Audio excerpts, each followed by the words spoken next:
Hi everyone, welcome back to Pubina's classes. Thank you for your love and support and keep watching the channel, subscribe the channel. So everyone, we have started the myocardial infarction, which is a severe disorder of the cardiovascular system.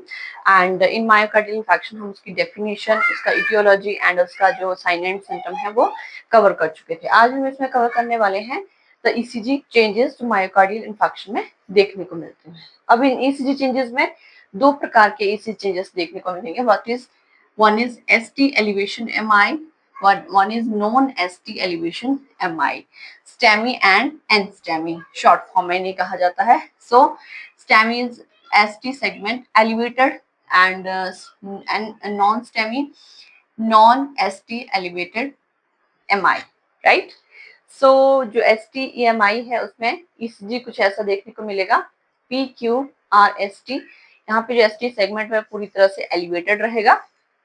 Whereas in non-ST segment elevation MI इसमें जो depressed रहेगा ये and जो T wave है वो भी पूरी तरह इनवर्स रहेगी, राइट? ये ही मेन जो डिफरेंस है non ST and ST elevation MI में, राइट? इसलिए चेंजेस जो है वो बहुत फाइन एंड सही तरीके से जो है हमें देखने पड़ेंगे.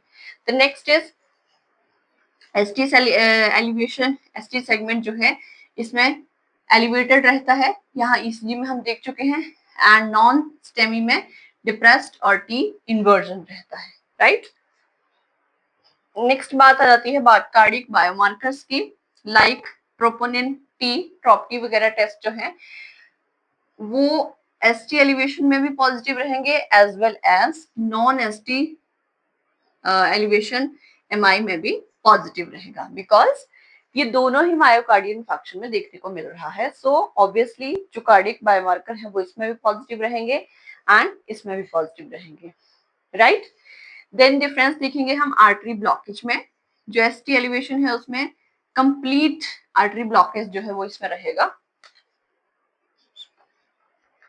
एंड जो नॉन एसटी है उसमें पार्शियल जो ब्लॉकेज है, हाफ पार्शियल ब्लॉकेज जो है वो इसमें रहेगा. अगर हम साइन एंड सिम्टम की बात करें, इसमें भी सडन सीवियर चेस्ट पेन रहेगा. नॉन एसटी एलिवेशन में भी सडन सीवियर चेस्ट पेन रहेगा, because patient is already suffering from myocardial infection. हम तो सिर्फ एस्टेमी, स्टेमी एंड नॉन स्टेमी में डिफरेंस जो है वो देख रहे हैं. सो मेन डिफरेंस क्या, सिर्फ इनका एसटी जो सेगमेंट है ईसीजी में उसी में डिफरेंस रहता है, बाकी ऑलमोस्ट सेम है. ट्रीटमेंट की अगर बात करें तो ट्रीटमेंट में स्टेमी में जो ट्रीटमेंट फॉलो किया जाएगा that will be the direct angioplasty. ठीक है, पेशेंट की जो एंजियोप्लास्टी है वो ट्रीटमेंट जो है वो उसका प्रोसीजर करना पड़ेगा. Wherein STEMI non STEMI treatment with the medicine is required. Patient को हम मेडिसिनल ट्रीटमेंट के साथ भी स्टेबल कर सकते हैं, राइट? क्लियर है सभी को? बहुत इजी है, अच्छे से अंडरस्टैंड कर लेना है. STEMI and non STEMI, ST segment elevation MI, non ST segment elevation MI. इसमें एसटी सेगमेंट एलिवेटेड होता है, इसमें डिप्रेस्ड और टी इन्वर्जन होता है. कार्डियक बायोमार्कर दोनों में पॉजिटिव रहते हैं. आर्टरी ब्लॉकेज इसमें ज्यादा रहता है, इसमें पार्शियल रहता है. सडन सीवियर चेस्ट पेन दोनों में रहेगा.